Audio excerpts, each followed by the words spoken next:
जय हिंद बच्चों। क्वेश्चन है रिस्ट्रिक्शन एंडोन्यूक्लियेजेस आर। समझते हैं पहले रिस्ट्रिक्शन एंडोन्यूक्लियेजेस के बारे में, फिर ऑप्शन चूज करेंगे। एक्चुअली रिस्ट्रिक्शन एंडोन्यूक्लियस एक ऐसा एंजाइम है जो डीएनए के अंदर बीच में टर्मिनल पॉइंट पर नहीं, कहीं सेंटर में कट करता है, कहीं अंदर बीच में कट करता है। एंडो का मतलब ही क्या, इनसाइड। न्यूक्लियस कहने का मतलब क्या, जो न्यूक्लिक एसिड का डाइजेशन करे, यानी डीएनए का डाइजेशन करे, जो न्यूक्लिक एसिड का डाइजेशन करे। लेकिन न्यूक्लिक एसिड को कहीं कट तो करे अंदर बीच में विद इन द डीएनए, लेकिन एक स्पेसिफिक साइट पर करे। रेस्ट्रिक्शन कहने का मतलब क्या, कि एक स्पेसिफिक न्यूक्लियोटाइड सीक्वेंस पर ही करे, स्पेसिफिक न्यूक्लियोटाइड सीक्वेंस पर ही करे। और इस स्पेसिफिक न्यूक्लियोटाइड सीक्वेंस को रिकॉग्नाइज करने के लिए हम लोग पैलिंड्रोमिक डीएनए की बातें करते हैं, पैलिंड्रोमिक डीएनए सीक्वेंस की बातें करते हैं। और इसी पैलिंड्रोमिक डीएनए सीक्वेंस के कारण इस स्पेसिफिक न्यूक्लियोटाइड सीक्वेंस को रिकॉग्नाइज कर पाते हैं, इसीलिए इसे हम लोग रिकॉग्निशन सीक्वेंस भी बोलते हैं। ठीक है, यानी रिस्ट्रिक्शन एंडोन्यूक्लियस एंजाइम क्या करता है, डीएनए को कट करता है कहीं सेंटर पर विद इन द डीएनए, यहां कभी भी टर्मिनल एंड पर कट नहीं करेगा। ये काम किसका होता है, ये काम होता है एक्सोन्यूक्लियस का।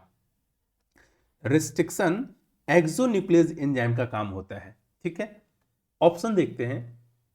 Used for in vitro DNA synthesis, नहीं भाई, डीएनए सिंथेसिस का इसका काम नहीं। इन विट्रो का मतलब लैब के अंदर, आर्टिफिशियली, है ना, आर्टिफिशियली। रिस्ट्रिक्शन एंडोन्यूक्लियस एंजाइम का काम है डीएनए का डाइजेशन करना, यानी अलग अलग फ्रैगमेंट्स प्रोड्यूस करना, डीएनए के अलग अलग फ्रैगमेंट्स प्रोड्यूस करने की हम बातें करते हैं। Synthesized by bacteria as part of their defence mechanism, ये भी बिल्कुल सही स्टेटमेंट है। एक्चुअली थोड़ा सा और मैं रिस्ट्रिक्शन एंडोन्यूक्लियस एंजाइम को एलेबोरेट करूं तो क्या करता है, रिस्ट्रिक्शन एंडोन्यूक्लियस एंजाइम बैक्टीरिया के अंदर नेचुरली प्रेजेंट होता है। मान के चलो कि रिस्ट्रिक्शन एंडोन्यूक्लियस एंजाइम है। जब इस बैक्टीरिया को कोई फॉरेन डीएनए, जैसे कोई वायरस का हो सकता है, फॉरेन डीएनए ये हो सकता है वायरस का हो, जब इसे अटैक करता है तो रिस्ट्रिक्शन एंडोन्यूक्लियस एंजाइम इस फॉरेन डीएनए को पूरी तरीके से डाइजेस्ट कर देता है, लेकिन अपने डीएनए को प्रोटेक्ट कर लेता है। कैसे, with the help of an enzyme, जिस एंजाइम को हम लोग क्या बोलते हैं, मिथाइलेज।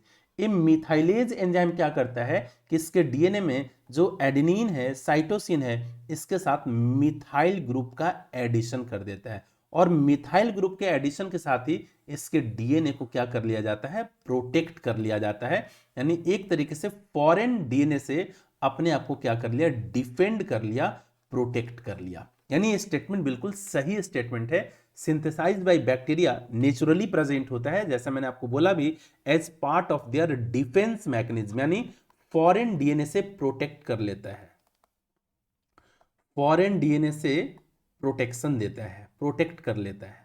तो ये स्टेटमेंट बिल्कुल सही स्टेटमेंट है, बी स्टेटमेंट बिल्कुल सही है। थर्ड स्टेटमेंट देखते हैं, present in mammalian cell for degradation of DNA when the cell dies. नहीं, ऐसा कुछ भी नहीं होता है, ये स्टेटमेंट बिल्कुल गलत है। यूज्ड इन जेनेटिक इंजीनियरिंग, बिल्कुल सही बात है यहां तक कि जेनेटिक इंजीनियरिंग में इस्तेमाल करते हैं फॉर लाइगेटिंग, लाइगेटिंग के लिए नहीं। ये जो वर्ड यहां पर इस्तेमाल किया गया है लाइगेशन, लाइगेशन का मतलब होता है ऐड करना, जोड़ना, जोड़ने के लिए नहीं इसका इस्तेमाल किया गया है, ये तोड़ने के लिए इस्तेमाल किया जाता है ऑफ टू डिफरेंट मॉलिक्यूल। तो डी स्टेटमेंट भी क्या हो जाएगा, गलत। इसका सही स्टेटमेंट क्या है, B, B is the correct option. Best of luck.